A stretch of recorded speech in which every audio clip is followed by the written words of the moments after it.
selamat datang di Pojok Santai. Sebelum Anda mendengarkan audiobook ini, kami menginformasikan bahwa channel ini adalah review audio dari buku yang ada di Indonesia. Untuk membaca keseluruhan buku ini kami menyarankan membeli buku aslinya di toko buku kesayangan Anda, baik offline maupun online. Keberadaan channel ini dimaksudkan untuk membantu Anda mendapatkan pengetahuan dari buku-buku kesayangan Anda. Jangan lupa untuk subscribe, like, dan komen.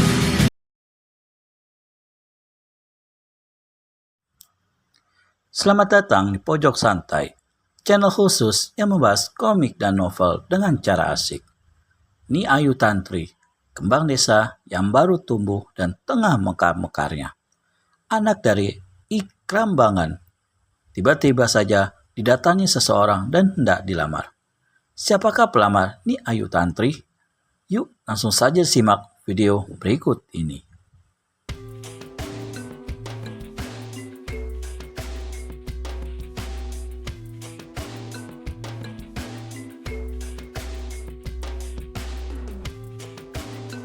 Tapi justru mengingat perbedaan darah turunan antara kami dan dialah, maka rasanya agak malu juga aku menerima lamarannya itu. Aku rakyat jelata, mana mungkin berbesan dengan orang bangsawan, sekalipun sebelumnya sudah saling mengenal. Made Trisna tertawa. Sekarang bukan zamannya berpikir sekolot itu, Ikrambangan. Apalagi kau ingat sifatnya Joko Degde Anyer yang tak mau membeda-bedakan di antara manusia. Kembali Ikrambangan berdiam diri beberapa lamanya. Lalu, anakku, Ni Ayu Tantri berparas buruk. Masakan anaknya Joko Degde Anyer bersedia mengambilnya jadi kawan hidup? Ah, kau kelewat merendah sahabat, kata Made Trisna pula saya menggulung sebatang rokok saung. Kecantikan paras anak gadismu laksana bunga harum semerbak yang dihempuskan angin ke berbagai penjuru. Pagi tadi, sebelum aku kesini, aku mampir di sebuah kedai. Dan kau tahu, pagi-pagi buta begitu, tamu-tamu di situ sudah bicara tentang kecantikan paras anakmu. Bayangkan. Ikrambangan mengusap-ngusap dagunya, memandang ke arah jalan di mana meluncur sebuah pedati menarik tumpukan kayu bakar. Suara kelenengan sapi-sapi penarik pedati itu terdengar sepanjang jalan. Walau bagaimanapun gunjingan orang di luaran tentang diri anakku, tapi Joko Degde Jantra sendiri belum pernah bertemu muka dengan anakku. Jangan-jangan begitu lamaranku terima setelah bertemu, tahu-tahu pemuda itu kecewa dan menyesal. Kalau dia tak pernah melihat paras anakmu dengan mata kepalanya sendiri, masakan dia dan ayahnya sampai memaksaku agar datang kemari, kata Made Trisna pula. Kembali Ikrambangan menelan ludahnya. Akhirnya berkata laki-laki ini, beri aku waktu barang seminggu 2 minggu untuk merundingkan hal ini bersama istriku. Aku sendiri pada dasarnya setuju, cuma bagaimanapun aku mesti minta pula pertimbangan istriku. Di samping itu, yang terpenting, Tantri pun harus diberitahu. Made Trisna manggut-manggut. Ku yakin istrimu serta Ni Ayu Tantri menyetujui pinangan yang kusampaikan ini. 2 minggu terlalu lama sobat. Biar aku datang minggu depan kemari untuk meminta jawabanmu. Akur? Baiklah Made, karena istriku sudah menyiapkan hidangan pagi di dalam. Marilah kita masuk. Kedua orang itu berdiri lalu masuk ke ruangan tengah.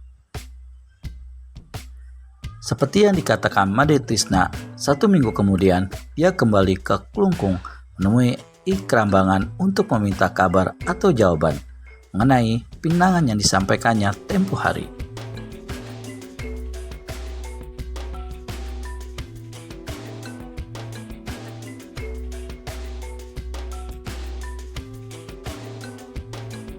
Dia yakin betul Ikrambangan akan menerima pinangan Joko Degde Anyer. Begitu sampai di rumah sahabatnya itu, langsung Made Trisna menanyakan persoalan. Minumlah dulu Made, kata Ikrambangan persilahkan sahabatnya. Bila Made Trisna sudah meneguk minuman yang disuguhkan maka Ikrambangan baru membuka persoalan. Seperti yang kukatakan tempo hari, pada dasarnya aku bisa menerima lamaran Joko Dagde Anyar. Bukan saja menerimanya, tapi malah menganggapnya itu satu penghormatan yang luar biasa, mengingat dia bangsawan kaya raya mau mengulurkan tangan pada keluargaku, bangsa rakyat jelata. Ketika aku bicarakan pada istriku pun, dia terkejut dan hampir tak percaya. Dan seperti aku, dia pun menyetujui lamaran itu. Namun setelah aku terangkan pada Tantri, kita terbentur pada satu persoalan, Made. Hal ini memang sudah kuduga dari semula, yaitu sejak kau mengemukakan lamaran 1 minggu yang lalu itu. Persoalan apakah menjadi halangan itu, Ikrambangan? Tanya Made Trisna pula. 2 tahun sebelum kami pindah ke sini, sebenarnya Tantri telah mempunyai pilihan hati sendiri. Kau tentu mengerti maksud ucapanku. Maksudmu, Tantri telah mempunyai kekasih? Ikrambangan mengangguk. Mereka saling mencinta dan sudah punya rencana untuk menikah sesudah hari raya Galungan beberapa bulan di muka. Meski aku orang tuanya, tapi kau tentu dapat memaklumi, Made. Bagaimanapun, bagaimana aku tak bisa memaksa Tantri untuk memutuskan hubungannya dengan itu pemuda yang dicintainya. Terlalu besar dosanya memutuskan tali kasih seseorang. Aku khawatir tak akan dirahmati dewa-dewa lagi jika aku berani memutuskan hubungan kasih anakku. Lama Made Trisna termenung. Kemudian berkatalah laki-laki ini. Kau terlalu banyak khawatir, sahabatku. Masakan dewa-dewa di kayangan tidak akan merahmatimu? Bukankah dengan menikahkan Tantri dengan Joko Dagde Jantra berarti kita membuat satu kebajikan dan pahala besar? Itu betul, Made.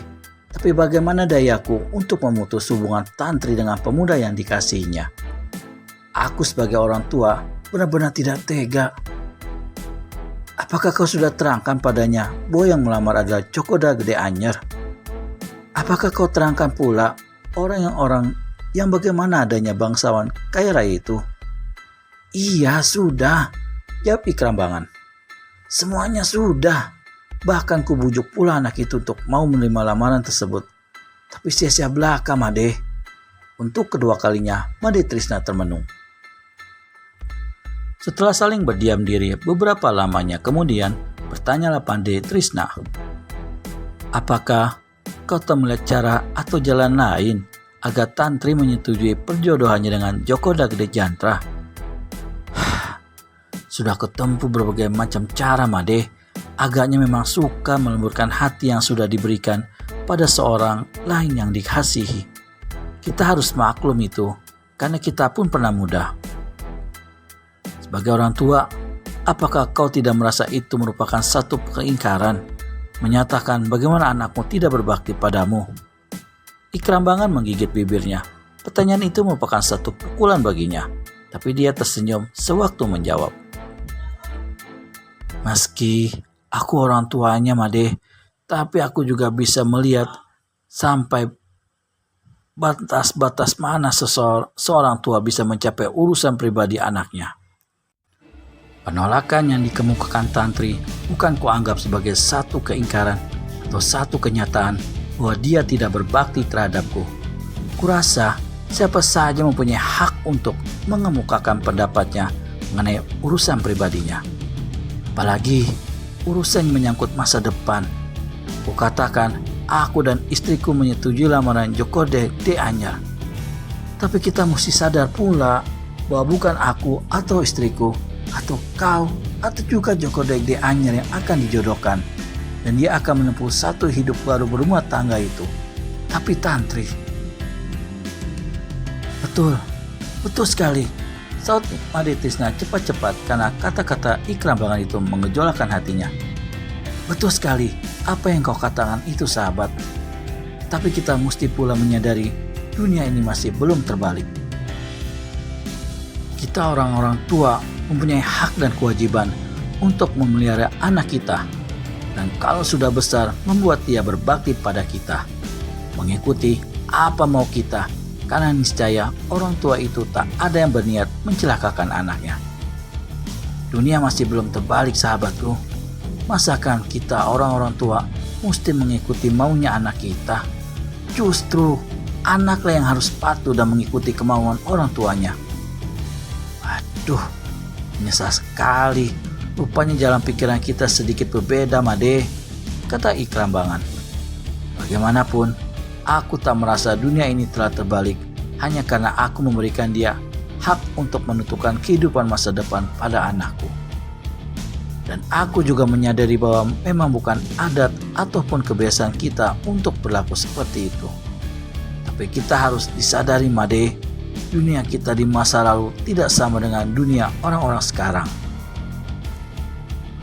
Dunia orang-orang sekarang tak sama pula dengan dunia orang-orang di masa nanti. Segala sesuatunya harus tunduk pada keadaan dan kehendaknya zaman. Di mana orang tua-tua tidak mempunyai daya apa-apa lagi terhadap anak-anaknya?